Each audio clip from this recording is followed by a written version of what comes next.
Alors, mesdames, mesdemoiselles et messieurs, chers compatriotes du Congo-Brazzaville, bonjour.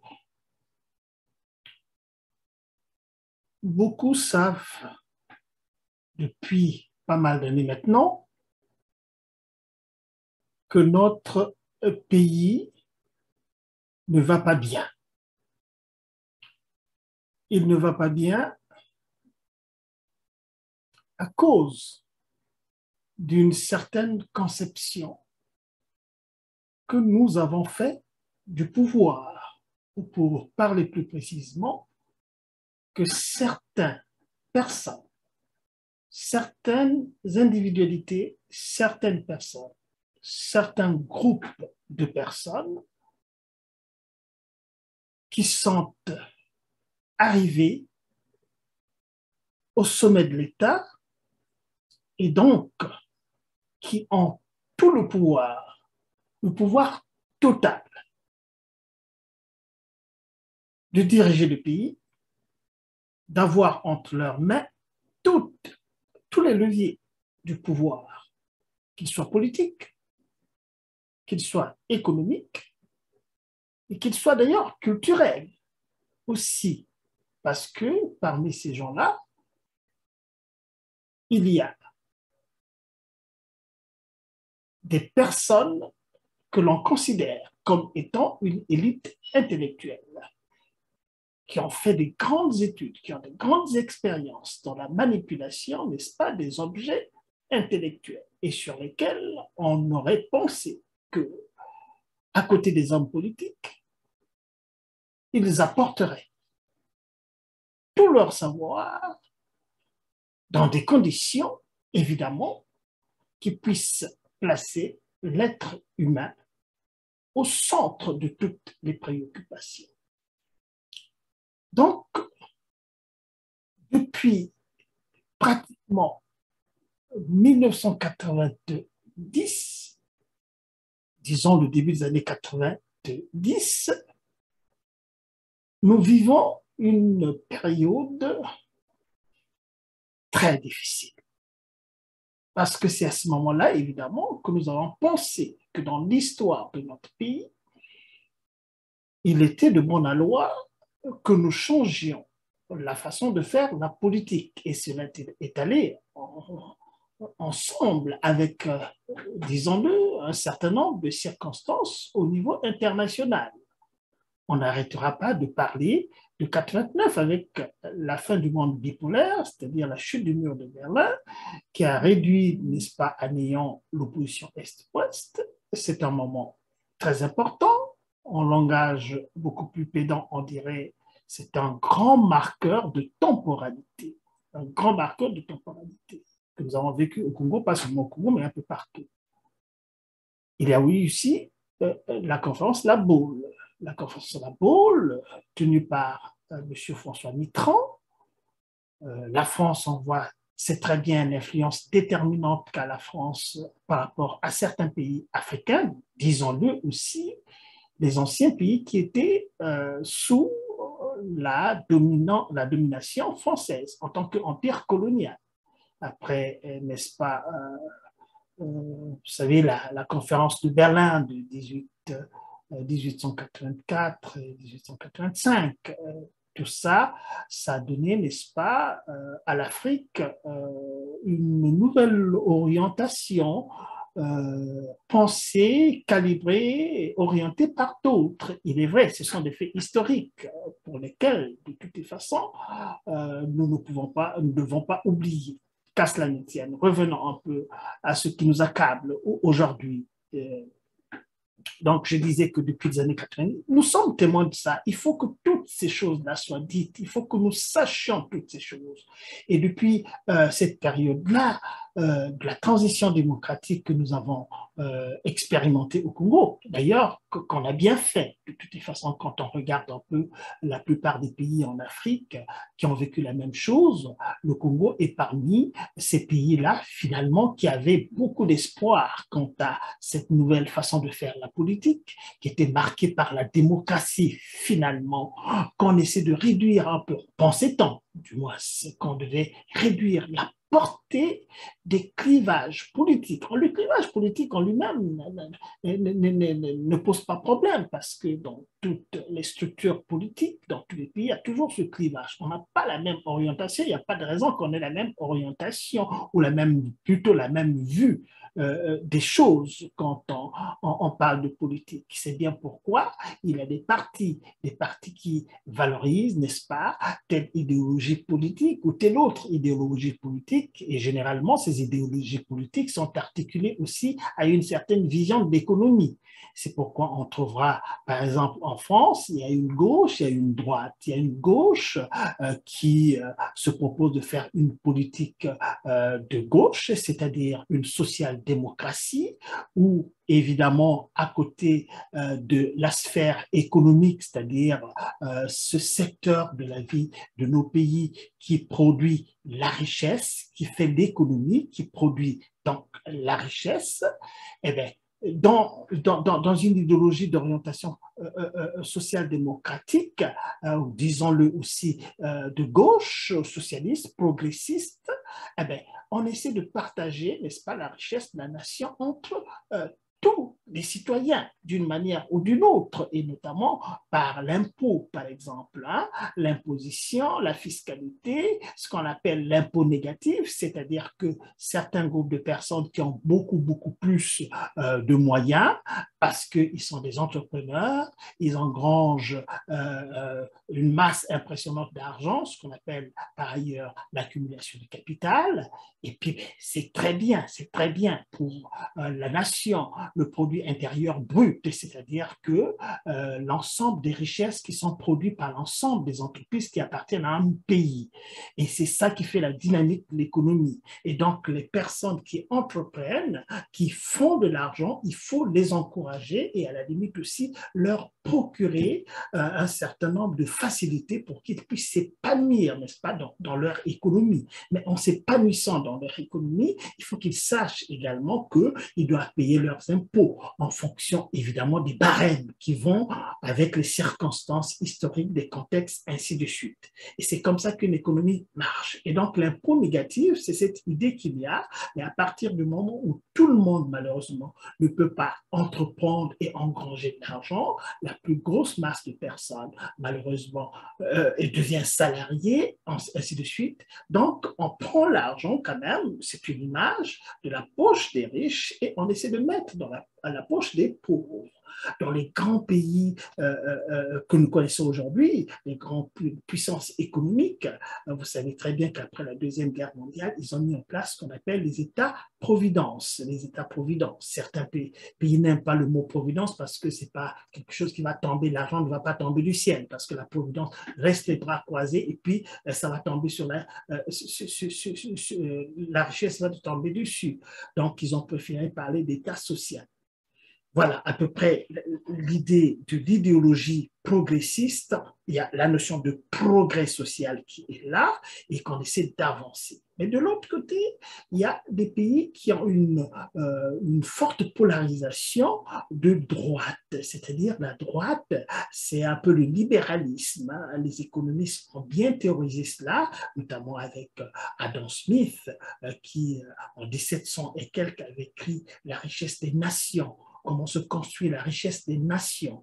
Et à partir de cette idée de fond, on a créé, n'est-ce pas, cette façon de dire qu'écoutez, laissez l'individu entreprendre, donnez-lui les moyens d'entreprendre et laissez les mains libres à la personne qui réfléchit, qui pense, qui manage, qui entrevoit, voilà, laissez-lui les mains libres, il va, n'est-ce pas, produire la richesse en entreprenant à même à très, très grande échelle.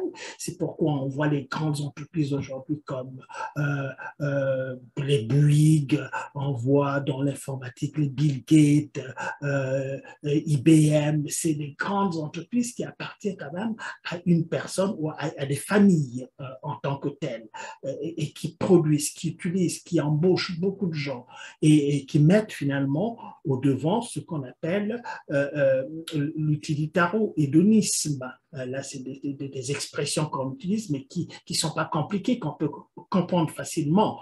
Il y a utilitarisme là-dedans, c'est-à-dire notre propension à utiliser les choses, à acquérir, à amasser les biens. C'est des biens utiles. C'est ça l'utilitarisme, philosophiquement parlant, la notion d'utilitarisme. Mais l'hédonisme à côté, c'est un peu le principe du bonheur suprême. Le bonheur suprême. Quand on fait des choses, évidemment, on cherche le bonheur. Chacun cherche un bien-être, cherche un bonheur. On peut l'atteindre de différentes façons. Et beaucoup l'atteignent, évidemment, en amassant, n'est-ce pas, des biens qui relèvent de l'économie, de la richesse d'une manière générale. Et on est bien content de cela. Quand on gagne, par exemple, beaucoup de centaines de millions par an, eh bien, voilà, on peut se permettre quand même de voyager en jet privé. Mais quand on gagne 100 000, par exemple, par an, c'est pas peu d'argent. On peut se permettre de voyager en première classe, aller à Honolulu, passer ses vacances. Et quand on gagne aussi peu d'argent, eh bien, on va juste en vacances la porte d'à côté, à 100 km, 150 km à côté. Là aussi, on est content parce que si je suis plantant quelque part, je suis bien content d'être plantant parce que peut-être je n'ai pas excellé dans mes études, je me suis arrêté en chemin ou bien au début des études secondaires. Mais si je suis plantant, je gagne 30 000 par an, c'est déjà suffisant pour moi, 30 000, on raisonne en termes de dollars ou d'euros. Donc voilà, l'utilitaro-hédonisme, c'est cette façon aussi de dire que moi, qui ai une très grande entreprise au Congo-Brazzaville, par exemple, je poursuis ma richesse, je recherche la richesse, je veux m'enrichir, c'est mon droit le plus absolu. Mais en poursuivant ma richesse, je participe aussi au bonheur des autres. Je poursuis ma richesse, mon bonheur à moi en tant que grand entrepreneur qui utilise des centaines de milliers de travailleurs. Le fait que je les utilise en tant que tel, chacun a son salaire en fonction de ce qu'il peut gagner, moi, je participe aussi à leur bonheur. Voilà, l'utilitaro-hédonisme, c'est un peu cette idée-là. Donc, voilà un peu pour revenir un peu à nos préoccupations, parce que quand beaucoup nous connaissent maintenant sur la toile, puisque nous intervenons beaucoup et nous apportons notre part aussi de la réflexion sur la façon dont les affaires du pays sont menées, à parfois des moments où nous sommes très, très, très dur, et c'est notre droit le plus absolu d'être dur, parce que la dureté qui transparaît parfois dans nos propos est l'équivalent, n'est-ce pas, de l'irresponsabilité par laquelle ceux qui gouvernent notre pays brillent, et parce que par leur irresponsabilité, évidemment, on voit bien les résultats de ce que sont devenues nos sociétés. Nous n'oublions pas que le Congo-Brazzaville, c'est parmi les pays les moins peuplés en Afrique noire, mais parmi les pays aussi les plus riches en Afrique centrale ou en Afrique noire d'une manière générale. Nous nous rappelons très bien qu'à une époque, on avait tellement d'argent qu'on ne savait plus quoi en faire. On en a distribué à d'autres pays qui, comme ça, comme la Côte d'Ivoire, un pays de bonne tradition libérale, la vitrine de l'Afrique, des pays africains en matière d'économie, de premier producteur du cacao dans le monde pratiquement, nous avons eu le toupet quand même de donner des milliards et des milliards à la Côte d'Ivoire, la Guinée aussi, un certain nombre de pays. Donc vous voyez quand même que donc, le Congo-Brazzaville, avec 5 millions d'habitants seulement, on n'est même pas 5 quand on essaie de regarder un peu à la loupe, je ne pense pas que nous soyons 5 millions, mais ma foi, ce sont les chiffres qu'on nous balance comme ça, on considère que nous sommes 5 millions d'habitants au Congo-Brazzaville. Alors voilà un pays et l'état dans lequel le pays se trouve aujourd'hui après avoir amassé beaucoup d'argent et on voit aussi l'usage qui est fait, la chose la plus emblématique quand même qui va rester dans l'histoire de ce pays de la manière la plus gauche qui soit, c'est quand même les 14 000 milliards les 14 000 milliards de francs CFA qui se sont évaporés comme ça, sans que les gens c'est-à-dire qu'ils s'interrogent, les personnes qui ont été responsables de cette gabegie, de cette criminalité, disons aussi les choses comme ça, parce que c'est ça la réalité, les personnes qui se sont rendues coupables d'une telle criminalité économique sont tranquilles comme si de rien n'était. Ils l'ont dit eux-mêmes, mais ça, c'est ce qu'ils ont pris le courage de nous dire, que voilà, on a eu 14 000 milliards qu'on a mis dans un compte pour les générations futures. L'idée était bonne, on applaudit à cette idée-là. Et tout d'un coup, le compte n'existe plus, on ne sait plus où l'argent est passé.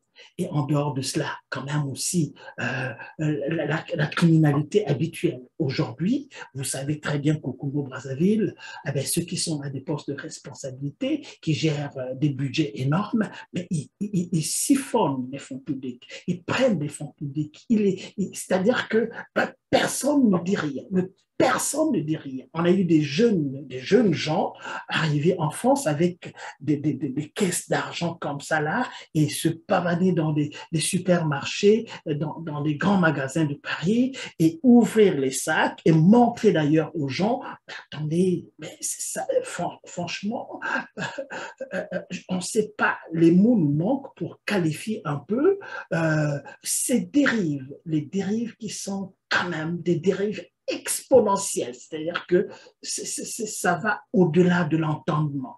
Voilà comment est-ce que on utilise les biens publics. Voilà comment on utilise les biens publics. Et quand hier on parlait de Youlou, l'abbé Fulbert Youlou, qu'il avait tout volé, qu'il fallait le foutre en l'air, en se sentant la foutue en l'air, en chantant, il avait tout volé, il avait tout volé. Les autres aussi, on leur accablé un peu de cela, qu'ils ont tout volé. Et puis là, voilà, tranquillement, on siphonne les fonds publics. Pendant ce temps, pendant qu'on siphonne les deniers publics à une allure incroyable, avec une impunité totale, eh bien, les Congolais n'ont plus rien. Les Congolais n'ont plus rien.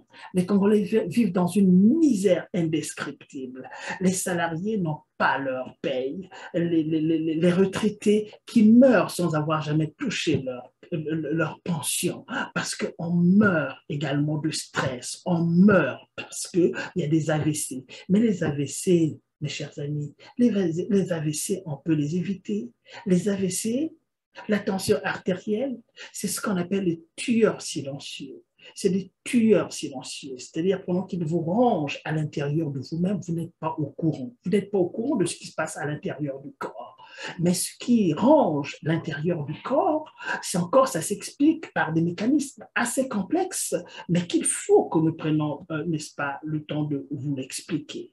Eh bien, c'est parce que c'est des problèmes. Les problèmes qu'on ressent, on ne sait pas comment on va nourrir ses enfants, si on va se réveiller demain, et toute cette complexité de la mécanique,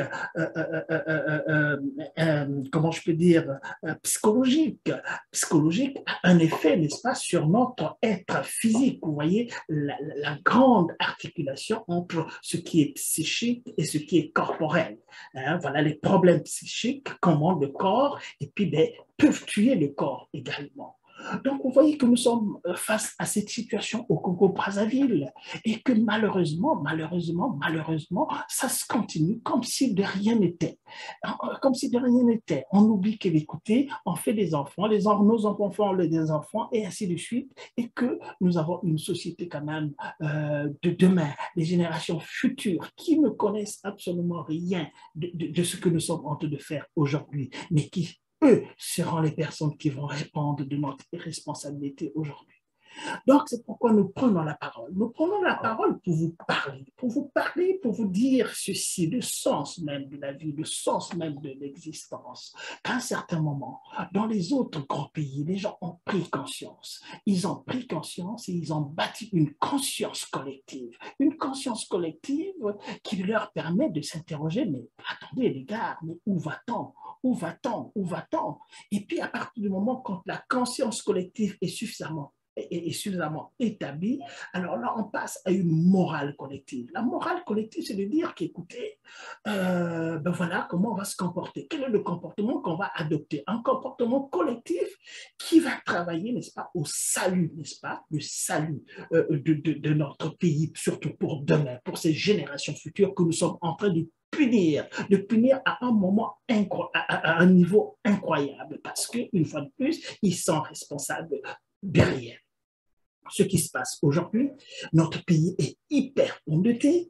Bon, vous voyez qu'on n'arrive même pas à signer avec le Fonds monétaire international. Le Fonds monétaire international, la Banque mondiale, c'est quand même des gens qui ont un observatoire sur tous les pays, la façon dont tous les pays, n'est-ce pas, manipulent la chose économique. Ils voient, ils ont un observatoire, ils sont renseignés là-dessus. Et pourtant, le Congo-Brazzaville est membre, évidemment, du Fonds monétaire international et qu'il y a des clauses au sein du Fonds monétaire international, des clauses qui montrent qu'évidemment, en cas de difficulté, l'institution financière doit venir en aide, n'est-ce pas, à ces pays-là. Mais pour la première fois, je pense quand même que pour l'histoire du Fonds monétaire international, le rapport avec le Congo constitue vraiment une chose assez singulière, qui n'ont pas l'habitude de vivre, parce que pendant un certain temps, les fonctionnaires du Fonds monétaire international sont partis au Congo beaucoup de fois et sont revenus sans accord, sans accord. Et à beaucoup de fois, chaque fois que le Fonds monétaire international aide la plupart des pays, le Congo n'y figure pas, parce que il y a un problème de la confiance, il y a un problème de la confiance.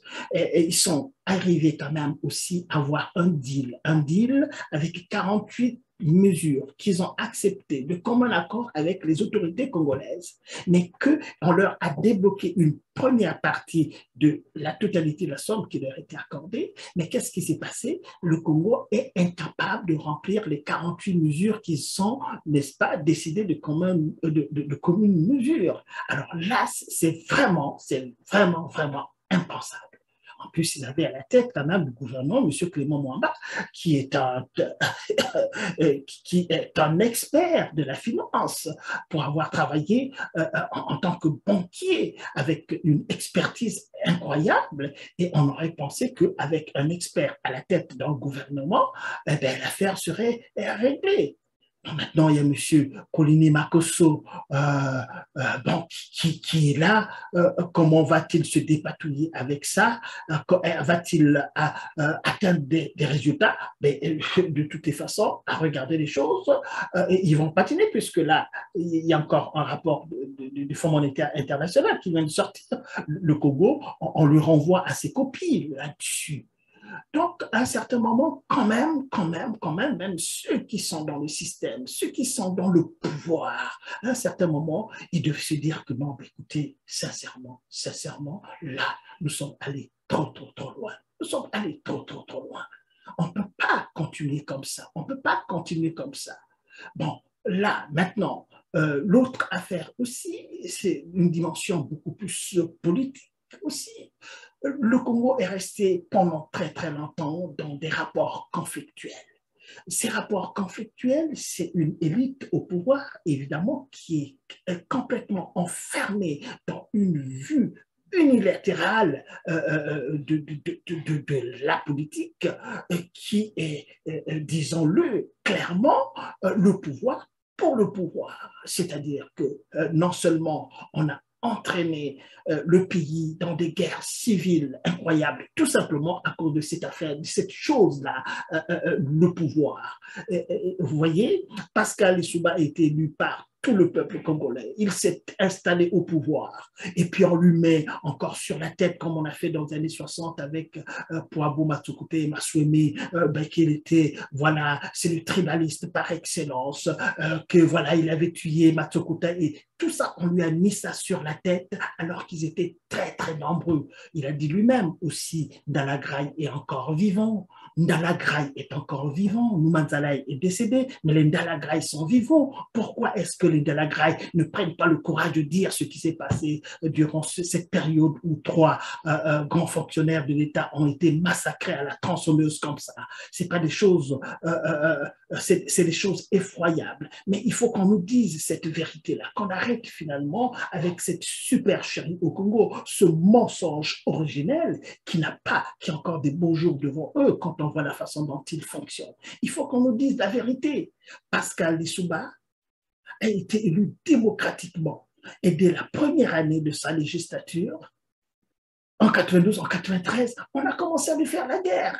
On ne peut pas quand même penser qu'une personne qui vient de gagner l'élection, qui s'installe au pouvoir, va commencer comme ça à faire la guerre aux autres, puisqu'il est au pouvoir. Pourquoi il va faire la guerre aux autres? Pourquoi il va faire la guerre aux autres? Voilà. Donc, dès le départ, on a empêché à Pascal Lissouba de faire sa politique telle que les Congolais lui ont demandé de faire la politique. Moi, je n'ai jamais été un membre de quelque parti que ce soit, mais Pascal Lissouba, fondamentalement, est un personnage, c'est un grand homme politique. Et nous le dirons chaque fois que nous prendrons la parole. Pascal Lissouba a hérité d'un système complètement délabré tel que l'avait dit la conférence nationale. Et ce n'était pas facile. Quand on quitte le pouvoir en 91 et on casse tout, on emporte tout. Même à la présidence, on a vu des images, on a cassé les sanitaires et tout cela, le caca mis sur les murs. Tout ça, c'est des choses qu'on ne doit pas oublier. Les jeunes qui sont nés en 1997, aujourd'hui, sont des grandes personnes, c'est des adultes maintenant qui font des enfants également. Ils ne connaissent certainement rien. On les voit quand ils prennent la parole. Quand ils prennent la parole, c'est pour raconter des bêtises sur l'histoire du Congo qu'ils ne connaissent absolument pas et dont ils ont le courage de prendre la parole et de parler devant tout le monde. Ça, je pense quand même qu'il faut que ça s'arrête. Et les pauvres, on ne peut pas les accabler non plus.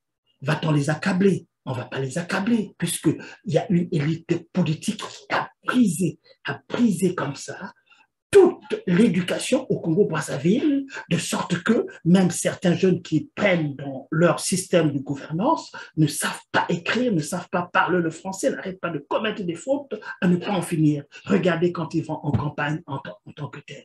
Vous voyez? Donc voilà, l'autre qui disait que, écoutez, ça ne sert pas de prendre des armes pour tuer une société, mais tuer simplement l'éducation et puis le tour est joué. Nous sommes face à cette situation-là. Donc revenons, Pascal Lissouba, c'était l'homme qui avait une vision. Il avait une vision sur le Congo.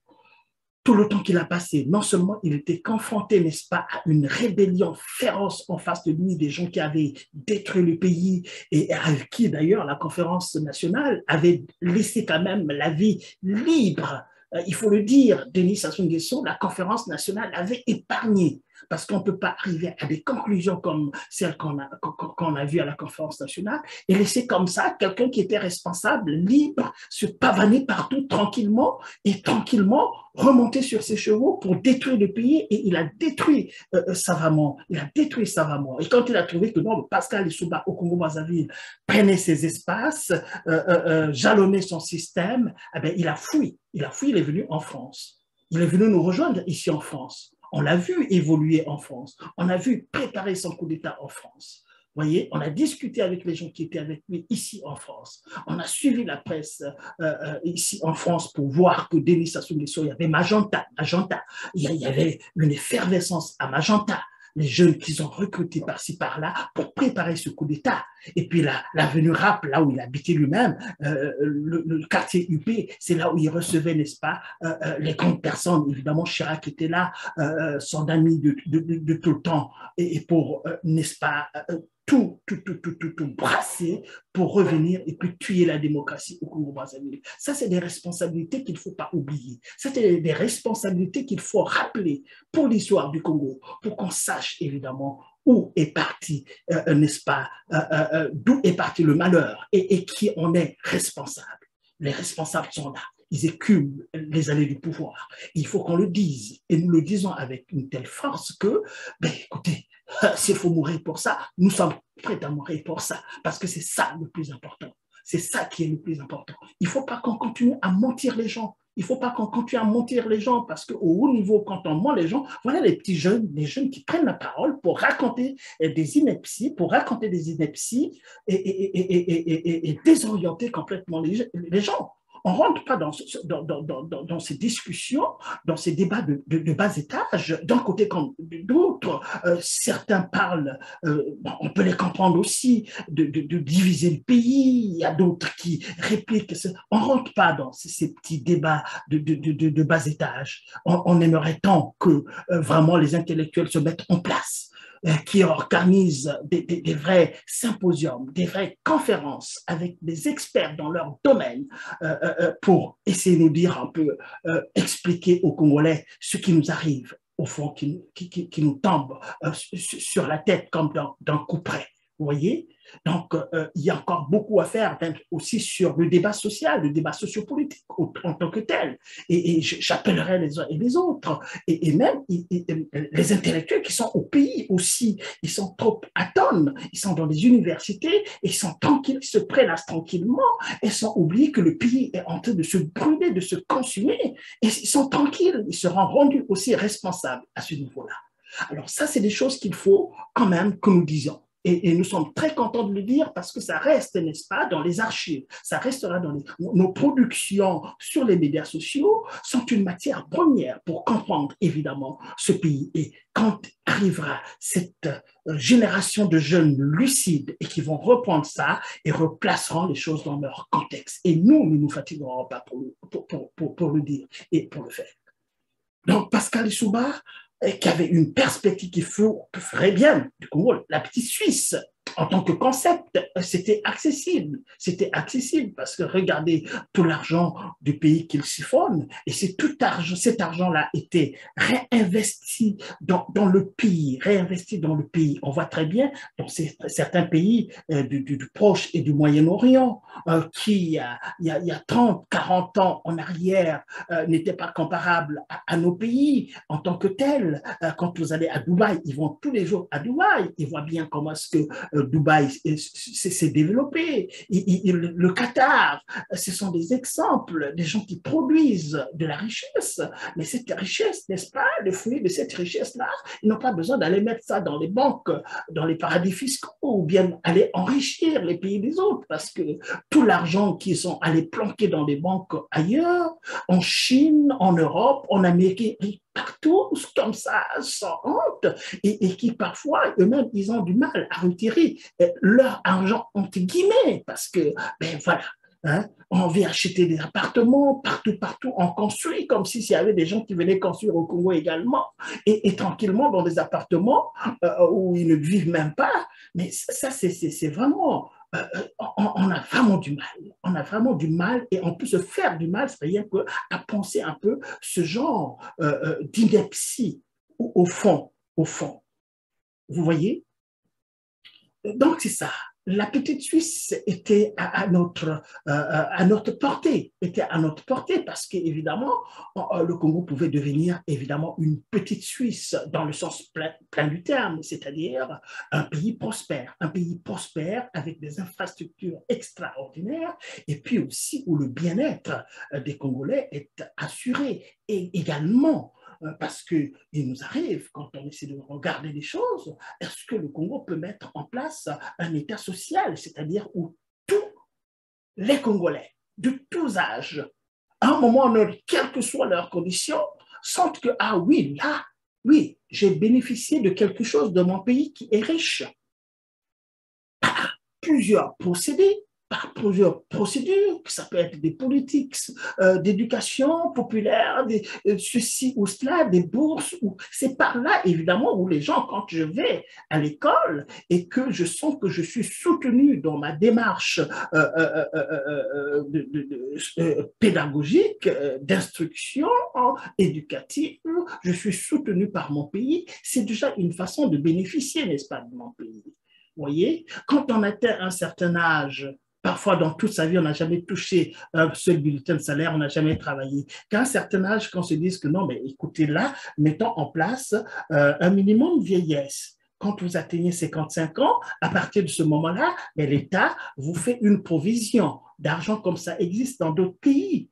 Vous voyez, même si on se dit que non, mais écoutez, on n'a peut-être pas on n'a pas l'argent pour soutenir ce projet social, mais non, le peu déjà que nous apportons, on peut déjà apporter une moitié. On peut déjà apporter une moitié et le reste, il y a des accords au niveau international avec les organismes internationaux. On peut trouver des accords de sorte que la deuxième moitié soit apportée, le tiers soit apporté. C'est comme ça que ça se passe. C'est d'abord la volonté de faire quelque chose qui existe. Mais le souci, c'est vraiment que l'argent du Congo ne bénéficie pas à une oligarchie qui représente parfois 1%, n'est-ce pas, de toute la société congolaise, qui bénéficie de tout, alors que ils sont même contents aussi de voir que la majorité silencieuse crève. Et aussi, c'est rentré aussi, bon, voilà, quand on regarde bien les choses, ils font les choses sciemment. Ils le font sciemment parce que ça devient aussi une technique. Hein, une technique de subordination. Hein, voilà, les gens sont paupérisés et on les conditionne dans la pauvreté et puis on les rend fragiles. On les rend fragiles. Vous n'avez qu'à voir. On vous doit 20 mois de salaire, on vous donne un petit mois ou deux petits mois, vous applaudissez la personne qui vous donne vos petits mois, un ou deux mois, vous les applaudissez. Alors que c'est eux qui vous doivent beaucoup d'argent et c'est votre argent. Voyez? Donc voilà comment on a réduit le Congolais. Le Congolais devient méconnaissable parce qu'il y a une oligarchie qui s'est pillé les allées du pouvoir et tous les attributs du pouvoir et tous les bénéfices du pouvoir dans leurs mains et ils prennent un malin plaisir à faire souffrir les Congolais. C'est le sadisme par excellence. Le sadisme est rentré dans la circularité, n'est-ce pas, du pouvoir au Congo. Vous voyez? Donc, c'est cela. Mais il ne s'arrête pas là. Il ne s'arrête pas là, il continue à faire la guerre. Il continue à faire la guerre. Vous voyez encore que les informations circulaient la dernière fois. Ils ont encore acheté des armes. Ils ont encore acheté 30 milliards pour acheter des armes. Mais pourquoi faire depuis que vous achetez des armes là? Et c'est pour tuer qui? Donc, il y a aussi ce rapport-là aussi où les Congolais devaient se dire que non, mais trop, c'est trop. On ne peut pas. Aujourd'hui encore, on vient de voir à Pointe-Noire des images effroyables qui circulent. On vient d'abattre la police qui abat à bout portant de jeunes. Voilà, on vient d'avoir des images qui sont tout à fait fraîches là. Mais comment peut-on concevoir une police criminelle alors que la police est là pour protéger la population? Mais la police, quel que soit l'acte délictueux qui est posé. La police n'a pas le droit d'abattre à bout portant des personnes.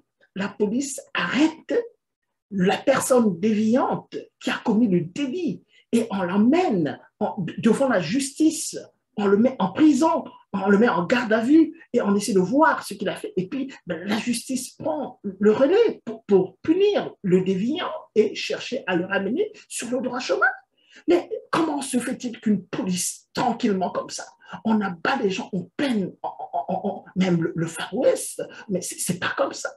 Ce n'est pas comme ça. Et personne ne se lève, personne ne dit rien. Personne ne dit rien sur cette criminalité-là. Ils ont fabriqué des petits jeunes qui s'appellent les Kuluna. Les Kuluna sont une émanation d'un dispositif politique. Parce qu'on n'a jamais vu ces jeunes-là, par exemple, être pris et mis dans des sortes de corrections. Dans les autres pays, on crée si on voit qu'il y a un groupe de jeunes déviants, on crée des centres de correction bien organisés. qui ont pour, n'est-ce pas, pour but de resocialiser ces jeunes-là et de les remettre sur le droit chemin. Ça existe beaucoup dans d'autres pays. On a créé des unités comme ça. Et généralement, ils sont réinvestis dans des activités qui ont une connotation beaucoup plus positive. Ils sont dans la production ou des choses comme ça. Mais là, aujourd'hui, les Koulouna, ils font ce qu'ils font et au vu de la fameuse police, la police de M. Ndengue, hein, voilà, au vu de tout le monde, ils découpent les gens avec des machettes, ils tuent, et puis personne ne se lève pour arrêter ces jeunes-là. Et à croire que ces jeunes-là ont un lien tout à fait organique avec les services de police, il n'y a qu'un pas. Il n'y a qu'un pas, puisque la police les voit faire et ne dit rien. Ne dit rien. Et en tout temps, les jeunes qui n'ont rien fait, comme ça, là, et on va les abattre en pleine rue. Ça, c'est quand même impensable. Il est temps que les Congolais comprennent que ça doit s'arrêter. On ne peut pas continuer comme ça. On ne peut pas continuer comme ça. Donc maintenant, qu'est-ce qu'on voit? Les perspectives de changement au sommet de l'État.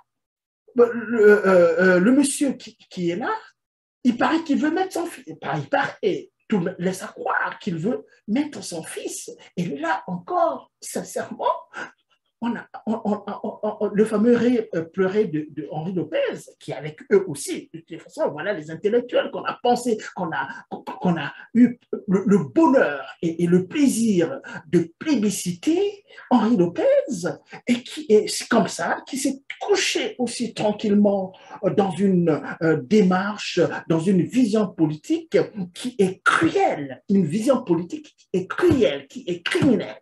Et les grands intellectuels se sont couchés. Et quand je parle d'Henri Lopez, il y a d'autres personnes comme le professeur Théophile Obenga et ainsi de suite, beaucoup de professeurs aussi. Des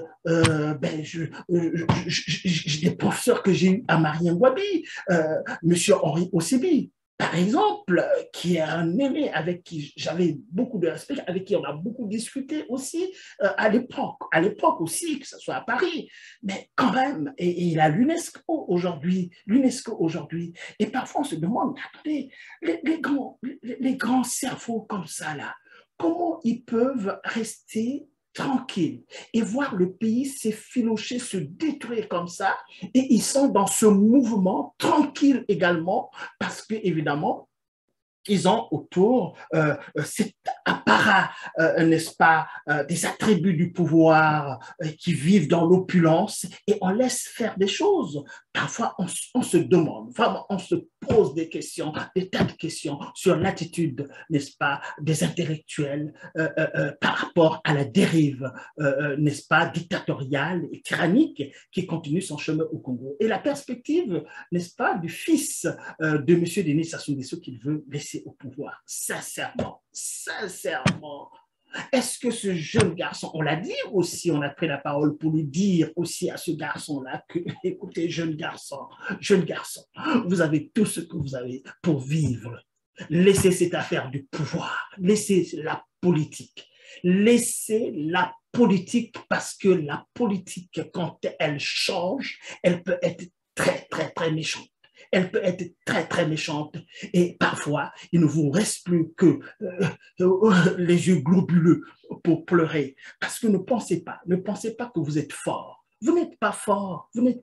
Même les armes que vous avez là, ça ne va pas vous protéger indéfiniment. Parce que les rapports, vous savez, c'est l'autre qui avait dit, hein, la guerre, la politique, la guerre, c'est la continuation de la politique en tenant compte des moyens violents. Et quand la politique, c'est la continuation de la guerre en tenant compte des changements intervenus dans les rapports de force. Voilà, les rapports de force. Les rapports de force ne restent toujours pas là où ils sont. Voyez ce qui se passe au Mali, voilà ce qui se passe en Centrafrique, voyez ce qui se passe en Guinée. Les rapports de force, ils changent tout le temps. Mais imaginez, travaillez quand même aussi avec des hypothèses. Travaillez avec les hypothèses. Prenez l'hypothèse selon laquelle vous n'êtes plus au pouvoir. Parce que si vous contenez dans l'hypothèse que vous serez toujours au pouvoir, vous vous trompez largement. Mais prenez l'hypothèse, essayez de travailler avec cette hypothèse-là et vous allez voir l'effroi. Alors donc, pour arrêter les frais, eh bien, il faut vraiment changer de fusil d'épaule. Ça, c'est un conseil. Vous voyez que ben, nous, depuis le temps que nous parlons, moi personnellement, je parle depuis carrément 1997. Je parle depuis 1997, je peux le dire, il y a beaucoup de gens qui sont dans le système actuellement, que je ne vais pas citer, mais qui se reconnaîtront, avec qui nous avons eu des débats avant que M. Denis Sassou Nguesso n'aille pour faire sa guerre et prendre le pouvoir, ici sur la place de Paris. Nous le disions ouvertement. Et ces personnes-là qui me suivent en ce moment le savent très bien, puisqu'ils sont dans le système. On a dit des choses, mais depuis ce temps-là, nous sommes restés droit dans nos bottes, à dire les mêmes choses, qu'on s'était trompé, que les gens s'étaient trompés en 1997, qu'il ne fallait pas le faire. Et puis, il y a aussi M. Boao, aussi, qui était dans le système aussi, qui est là où il est maintenant, qui avait dit une belle phrase par rapport au changement de la Constitution. Mais la phrase que je ne peux pas vous le redire maintenant, parce que je ne connais pas les termes exactement, je sais très bien que, n'est-ce pas, la rhétorique était bien calibrée et qu'aujourd'hui, on voit les conséquences de ce changement de la Constitution où M. Denis Sassou Nguesso pourrait tranquillement aller s'asseoir à Oyo, faire ce qu'il est en train de faire, des choses extraordinaires là-bas, et tranquillement, il serait tranquille. Et il a brisé cela, parce qu'il a une conception beaucoup plus étroite de la politique, vous voyez? Et ça, c'est quand même malheureux. C'est quand même malheureux. Mais qu'à cela ne tienne, revenons sur le fils. Revenons sur le fils. Le fils ne tiendra pas cette place-là. Même si son père est à côté, le fils ne tiendra pas. Il ne tiendra pas. Nous connaissons la sociologie de notre pays. Ce fils-là, et puis bon, d'ailleurs aussi la Constitution, aussi dans la Constitution, il est bien marqué que non, ben, pour être président de la République du Congo, il fait de père et de mère congolais, mais là c'est raté également. Mais de toutes les façons, la Constitution, puisqu'ils ont pris l'habitude de bafouer cette Constitution, donc ils savent très bien que ben, ça, c'est pas un problème pour eux. Mais qu'à cela ne tienne, en revenant à la sociologie de notre pays, on en voit aussi au sein de leur propre parti. Hein? Il y a du réfifé aussi dans le sérail du pouvoir. Hein? L'autre qui est zaïrois, on l'appelle zaïrois, et puis les autres qui sont des Congolais, qui aimeraient bien remplacer le grand Manitou, le moment venu. Donc là, il ne faut pas penser aussi que les choses seront faciles. Et ça sera très, très, très difficile aussi. Bon, maintenant, voilà, M. Sassou Nguesso qui dure au pouvoir en tant que tel, ben oui, mais lui, il a démontré. Il a démontré que moi, Denis Sassou Nguesso, vous blaguez avec moi, je vous tue. Je vous tue. Et il ne fait pas que le dire. Mais il a dit aussi dans les cercles fermés, on nous le rapporte, il dit même au prélat, et tout le monde, il dit, mais moi j'ai arraché le pouvoir à Lissoba, venez arracher le pouvoir. Donc ce qu'il raconte sur le plan de la démocratie, c'est du pipeau, tout le monde le sait, c'est du pipeau. Pour lui, il a fait sa guerre, plus aussi la rhétorique, au cela qui la guerre, le référent fondamental, c'est celui qui a fait la guerre, c'est-à-dire que mais finalement, le pouvoir s'incarne dans la possibilité qu'il a eu à faire la guerre. Donc, le doigt sur la gâchette est là. Et le semblant de stabilité du système, c'est un semblant de stabilité, mais le système n'a jamais été aussi faible que cela. Mais la gâchette ne va pas toujours tout garantir. Vous voyez? Donc là aussi, il faut faire excessivement attention. Le fils, s'il s'accroche à vouloir rester là, et si par malheur le père disparaît, eh bien, je ne sais pas, parce que même ça va changer. Ça va changer dans la tête de tout le monde. Les gens craignent Sassou Nguesso parce que Sassou Nguesso tue à bout portant. Et il est en train de le faire. Tous les jours, il tue par tous les moyens, Que ce soit par les armes ou par d'autres moyens, il le fait. Et ça a peur les gens, Hein? Maintenant, le fils, comme nous l'avons dit aussi, ben, si par malheur, hein, pas par bonheur, mais par malheur, s'il arrive à se mettre à cette place-là, mais il faut qu'il apprenne à tuer plus que le père l'a fait. Nous l'avons dit également quand nous prenons la parole. Hein? C'est vraisemblable. Et puis on voit le fils de Yandema qui est abonné là-bas. Ben oui, mais tu l'as fait, comment tu as fait le conseil? Mais non. Quand on a chassé Blaise Compaoré, vous avez dit, ben, écoutez, le Burkina Faso, ce n'est pas le Congo. Mais il faut savoir aussi que le Congo, ce n'est pas le Togo non plus. aussi. Hein? Donc, le fils de Yadoma a beau être abonné au palais de Mpila, a donné des conseils comment tenir le pouvoir en tant que fils d'ancien président. Ah ben, dis donc, hein, ça pourra changer aussi le moment venu. Voilà, donc c'est cela, c'est cela. On veut prendre la parole et nous la prendrons, on le dit aussi. Je ne veux pas ne pas aborder une question cruciale qui est, n'est-ce pas, cette tyrannie qu'on exerce sur les Congolais. Et je vais parler du général Jean-Marie Michel Mokoko. Donc voilà, bon, là encore, les Congolais qui, n'est-ce pas, qui observent bien les politiques, et puis le disent eux-mêmes, hein, c'est le prisonnier de M. Denis Sassou Nguesso. C'est son prisonnier, et c'est clair et net. Voilà comment en fait, une personne qui ne vous a rien fait, vous parlez de démocratie, qu'il y a la démocratie au Congo-Brazzaville et que tout le monde peut se présenter de toutes les façons. Et que quand Mokoko se présente, ça devient un problème. Il arrive dans son trafic, on le caillasse à l'aéroport.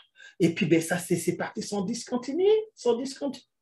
Hein? Voilà comment on a de faire souffrir une personne qui, par le passé, vous aura d'ailleurs épargné la vie. Ah ben, de toutes les façons, les Congolais le savent aussi que M. Sassou Nguesso, c'est un ingrat de la pire espèce, puisque bon, ben, toutes les personnes qui lui ont donné le coup de main, ben, ils l'ont appris à leur, à leur dépens. Hein? Voilà, on peut citer beaucoup d'exemples. Certains sont 6 pieds sous terre, de M. Boukadia le seront également aussi. Tout ça, nous sommes des observateurs, nous voyons ce qui se fait. Hein? Bon, il y a comment on l'appelle, l'avocat Masego Tiassé aussi qui fait des productions qui, reconnaissons-le, une mémoire très forte dans l'histoire du Congo, dans ce qu'il rapporte aussi, mais la mémoire collective congolaise retiendra que, bon, au temps de Pascal Lissouba, il a beau être très critique vis-à-vis de Pascal Lissouba, c'est son droit le plus absolu, c'est d'ailleurs ce qu'on recherche quand il y a un président qui est là, il faut le critiquer, mais dans le sens positif du terme. Mais on retiendra aussi que Massengo Tiassé a aussi fréquenté avec le pouvoir de Denis Sassou Nguesso, on a vu, les images sont là, maintenant on a beau tourner que oui, mais j'allais dans ces machins-là pour protéger les Congolais. Mais non, c'est facile. C'est trop facile de dire des choses comme ça. Pour des choses aussi difficiles où on a besoin des gens qui soient résolus par rapport à l'orientation qu'on veut donner au pays. Si on veut que ce pays-là puisse être un pays vraiment démocratique en tant que tel, on ne fricote pas avec la personne qui a pris la décision comme ça d'aller ramasser des mercenaires partout en Afrique et faire une chose qu'aucun président auparavant n'a fait, c'est-à-dire faire la guerre à son propre pays et prendre autant de mercenaires et tuer des Congolais et générer, enfanter des projets d'assassinat à grande échelle et qu'il a eu même le plaisir de donner le nom de sa mère, Mouibara 1, Mouibara 2 et Colombe 1, Colombe 2, les Dabira qui ont accompagné ce mouvement-là en écrivant des livres avec des techniques de guerre les plus achevées. C'est comme si un pays étranger avait attaqué le Congo, Brazzaville, mais là on fait des livres pour, n'est-ce pas, mettre en évidence des stratégies de guerre pour faire la guerre aux Congolais. Ah ben là, il faut le faire. Et quand je vois des gens qui prennent la parole par-ci pour comparer les uns et les autres, là franchement, je perds mon latin. Hein, ok. Bon, mais qu'à cela ne tienne, il y a des gens qui ont choisi une telle approche de la politique armée, hein, jusqu'aux dents, et prête à aller jusqu'au bout dans cette démarche. On regarde pas en arrière, on regarde pas en arrière pour voir un peu l'ampleur de sa carrière dans le domaine, et on ne regarde pas devant non plus, hein, dans ce futur-là. Ben oui, oui, mais demain, comment est-ce que ça sera? Vous voyez? Donc voilà, Mokoko, il paraît, est en train d'être, on le ramène en prison. Voilà, un monsieur de cet âge-là, qui est un gros officier de l'armée congolaise, décoré à beaucoup de fois, qui a rendu des services pour le camp du Congo au niveau international, et l'a rendu avec brio, qui a fait les grandes écoles militaires les plus achevées, les plus perfectionnées au monde de Saint-Cyr, pour ne pas le nommer. Et voilà comment une personne comme ça est mise à disposition de l'incurie, qui est mise à disposition de la bêtise, du non-sens.